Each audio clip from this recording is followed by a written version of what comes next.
All right. So let's look at the peaks of each player. Let us. So whenever I say this, each of you will tell me what you consider the peaks of each player. Each of you will tell me what you consider the peaks of each player and how they relate to one another. So since Ryan started the last one, AJ, can you pull up Michael's stats while I pull up Bron's stats, man? Just like I can't career look stats? Yeah, I can't look at both of them on my phone. All right.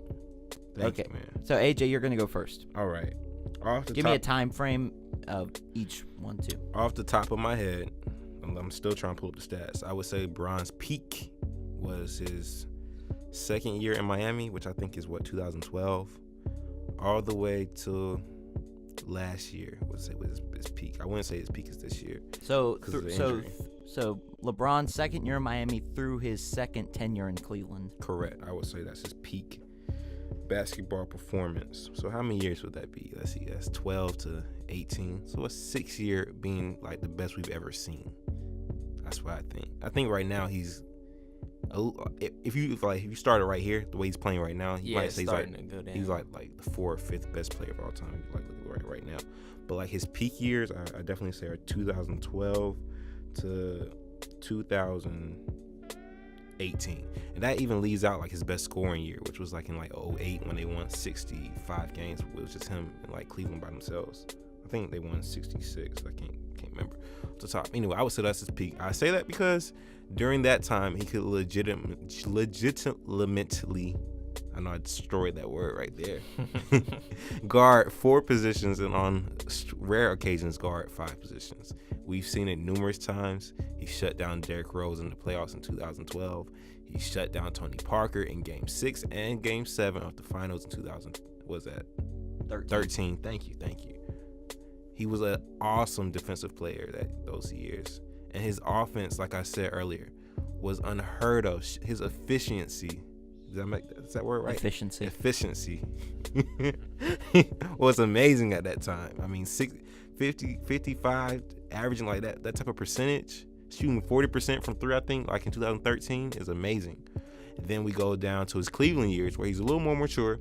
He's a little different. Like, he's not as good defensively those years, but his offensive game started to expand. His 3-point shot became much more a part of his repertoire. Hey, look at that word, repertoire, in his years back in Cleveland. You know what I mean? It was a sight to see.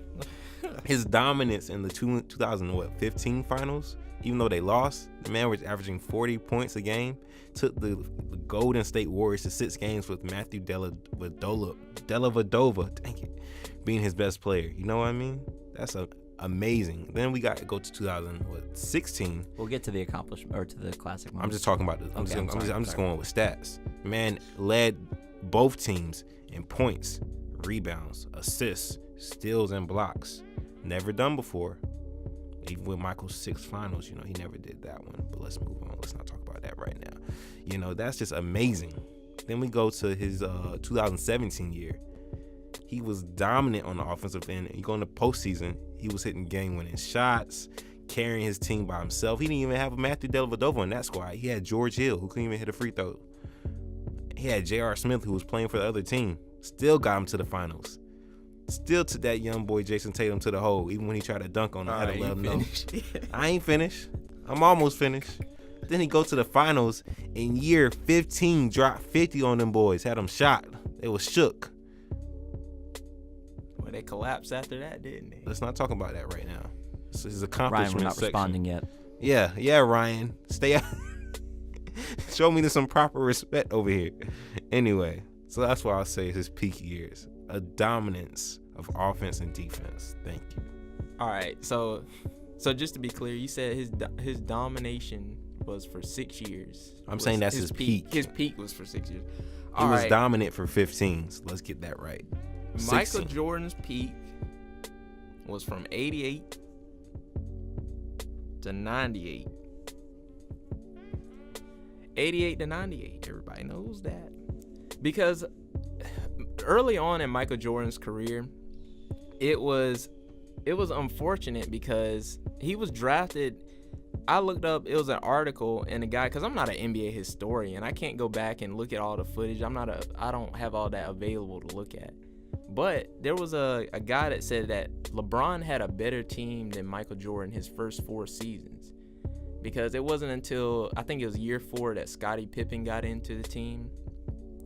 And I say all that to say this, that Jordan in 1988, or starting in 86 actually, he averaged 37.1.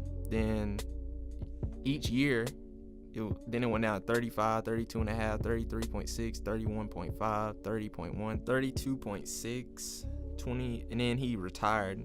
And then 26.9, 30.4, 29.6, 28.7. So the reason I say 88 was, I already just said it earlier, but his team was not all that good, but he was still putting up in extremely high amount of points, and he was still producing at an extremely high level. And it's hard to do that in the 80s, because at the time, a lot of people they had never really seen anything like that before. It was a really physical era. It was really hard to get shots off like that, even though some players could shoot, but he was starting to do it in a creative way that a lot of people had never seen before. So he had just brought in a different kind of feel, different kind of era. And I'll say this too, that Michael Jordan played 9 times he played 82 games in the regular season. So that really is a testament to his durability and his ability to play for a really long amount of time in a really physical league, in a really physical era. The 80s, everybody looks down on the 80s like they couldn't play back then. But really the 80s was the start of the common NBA era. So it was a little mix of the old school, a little mix of the new school. And at that time, it was really difficult to, like I said, get your shots off. It was hard to drive in, hard to get a lot of finishes around the basket. So you had to be really creative with the ways and type of ways you could score. His assist numbers were pretty solid, considering he did control the ball pretty well and moved it around okay. So starting in 88, he had 8. He averaged 8 assists that year. Then after that, 6.3, 5.5, 6.1, 5.5. So that's pretty solid for a guard. In an era that's just you just move the ball around. It's not really They didn't run a whole bunch of sets and a whole lot of set plays. It was kind of decent for that. Let's see, his 3-point field goal percentage was not the best, but like I said before, he didn't grow up watching 3-point shooters. He didn't grow up watching, people shoot from distance. He didn't have access to a lot of films, a lot of knowledge surrounding 3-point shooting and shooting from distance. So he started in 88, 27%, 37%, 31%, 27%, 35%. And that's pretty solid. That's really not bad considering the modern era of basketball. They're just going into introducing the 3-point line, and there's not a lot of precedent. So that's really not bad.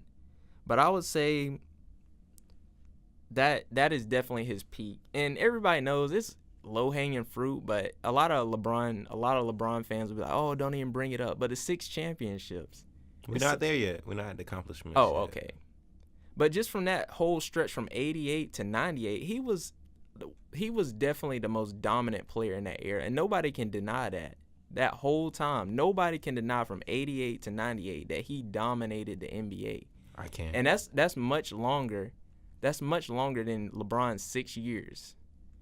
Can I respond now? Go ahead. I was being nice saying 6 years, like saying where he was at his peak. I don't know what you were doing, because in 98, the announcers were saying he slowed down. He has to score different ways. He wasn't the same player he was in 88. He didn't have the hops in 98 that he had in 98. And you can't say he was at his peak when he didn't play for 2 years. So how can he be the best player when he's not even playing? Hakeem Olajuwon was the best player in 95 and 96. And before he retired, the Houston was like beating the Bulls in the regular season. You can like listen to Kenny Smith talk about how they had their number. So I can't give you those 2 years. In 88, How was he the best player when he lost to Isaiah Thomas? They had a much better team than he did. Really? They did? Oh my gosh. Really? People, you have to go back and look at that Pistons team. That really was a team that could have three-peated. They could have. They could have three-peated. They were that Thomas good. Was beating up on Michael Jordan. Yeah, I mean, he was good. He was more developed. That was in Jordan. In 88, that was Jordan. You said that's Jordan at his peak. If he's at his peak. The start of his peak. So Isaiah Thomas led team with a more developed Isaiah Thomas not even a top 10 player. And he's top 15. Is he? But with Joe Dumars, Mark Aguirre, that team was way more developed than him. Mark McGuire or Mark. What's his name? That's right. McGuire played on that team. I don't know if his name was Mark. It might have been Matt McGuire, but McGuire. I think it was Mark Aguirre or Aguirre. Mark Aguirre. They say it. But those are the guys. Bill Lambier. That was Dennis Rodman. That was a good team. If I'm going by the way you're saying it, then I would have to put Bron all the way back in 07 where he was taking the team to the finals. But I didn't want to do that because I want to say when he was literally at his best where he wasn't developing anymore. 88, he didn't have that jump shot. He didn't start hitting that jump shot until like the 90s when they won championships. Okay. Let's be honest, man. I mean, let's be even with both the guys. Okay. So if I'm not going to give Bron the years where he was, like I said, he scored 30 points. He averaged 30 points a game in 08. I didn't give him that year because he wasn't his best. Don't give Michael the years in the 80s where he was still losing. All right. So I'll say from 90 to 98 and then take away the 2 years. So it evens up at 6. And I can't give him 98. I give him 96 or 97. I gotta give him 98 because he was on top of the league. The reason I did give him those extra years, I mean, I would almost consider him the best even still when he was retired, was because a lot of analysts said that they negated that Rockets championship because they said Michael Jordan is retired right now. When they said if he had played, then he definitely would still be the best player. But is that fair? Let's be honest. Is that fair? It's a little fair. That's not fair because he couldn't handle his stuff. He got in gambling trouble that he had to leave the league. That's not fair. That's personal issues, though. That has nothing to do with playing. You cannot be the best player if you don't play. That's just being honest, man. That's not fair to Hakeem. He worked his tail off. He did work hard, but Jordan wasn't in the league. Jordan was in the league and didn't make it to the finals. He could have played him in the finals, but he got bounced. He tried. I know they burn the tapes. They don't never show him on NBA TV. He lost in 5 games. How many games he lose that series? 6 games? What, was it 5? 5 or 6? 5 or 6. To a young Shaq and Penny Hardaway. And you said that thing earlier about him that LeBron had better teams earlier on in his career. He did have better than teams. Michael. You said he didn't get Scottie till year 4. Yeah. LeBron didn't have an All-Star till year 7 or 8 when he got to Dwayne Wade. But he still had decent players like Ilgauskas. Boozer. Boobie Gibson. I need to read you Michael. Mo Williams. Yeah, he had great players. I will read you, Mike. That's not from me. That's what a historian said. I don't care what no historian said. For 4 years. If I read you wouldn't recognize any of the names. You don't recognize the names I'm saying. You only recognize them because we were alive when they happened. Yeah. Where did Boobie Gibson play after he played with LeBron? Tell me. Exactly. Detroit. He made an impact. He was all right. Where'd Mo Williams go? Mr. Mo. He was supposed to be like our second best player. Come on now. Probably like the Nuggets or someone like that. Ilgauskas, really? I said I don't have access to all the teams. But I'm just saying, let's be honest. No, I would say they had the same type of team. I wouldn't say they had. Because Brian had no. Ilgauskas was good, though. He never made an All-Star team. How was he good? Yeah, I'm just going off the eye test. That's because that's what I've seen. Yeah. The man was 7'3", couldn't run faster than a turtle. Man, he was slow. He could get those rebounds, though. Rebounds. Putbacks. That's better than what Jordan had. I can get rebounds and putbacks, man. That's not skill. That is skill. It's skill if you do it for a long period of time. All right. Let's move on. Are you ready to move on? All right. What we got in the room? What do you want in the room? You're our fact checkers, aren't you? What are we fact checking? Luke. In the 1995 Magic versus Bulls, they played 6 games. 6 games, yeah. 6 games. All right. How you guys think it's going so far? It's going fantastic. All right. Keep on tallying those scores. Yeah, we're totally writing things down. All right. It's almost worse than Golden State beat Bron in the finals. I'm like destroying it right now.